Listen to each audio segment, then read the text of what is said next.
If you teach your dog how to behave during a ride in an elevator, you can prevent many problems from occurring. Start with the exercise after the dog has managed the sit command. Actually, riding in an elevator is the command sit, just under more difficult conditions.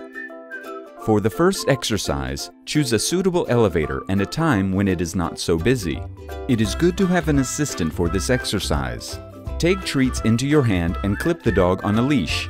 Come to the elevator and give him the command sit. Call the elevator. The dog should remain seated even when the elevator arrives. If he does, reward him with a treat. Then, have your assistant call the elevator to another floor.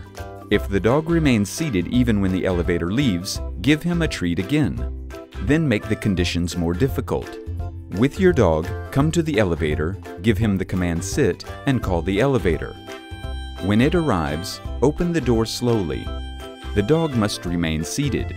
If he does, reward him and close the door.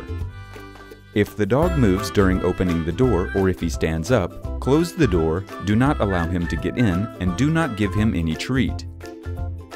Repeat the whole exercise until he manages to remain seated.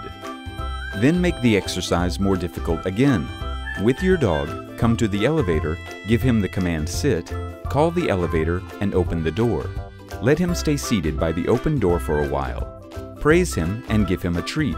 At the command OK, get in the elevator, give him the command sit once inside, and choose a certain floor.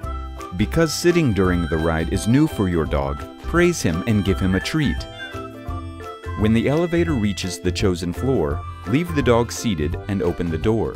If he remains seated, reward him with a treat and praise, and at your command, OK, and reward him again.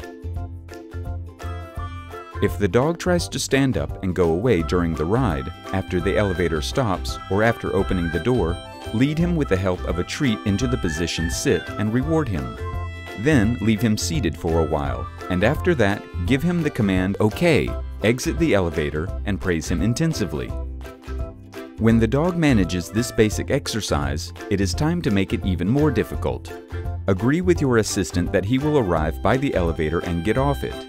Or you can stop the elevator on the wrong floor so that the dog has to remain seated while the door is open, and if you do not give him the command, go out.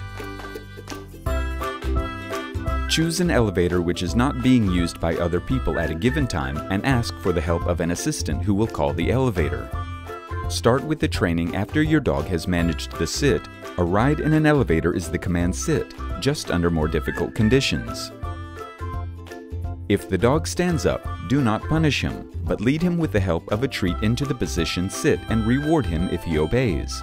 If he stands up repeatedly, he has not managed the sit command properly.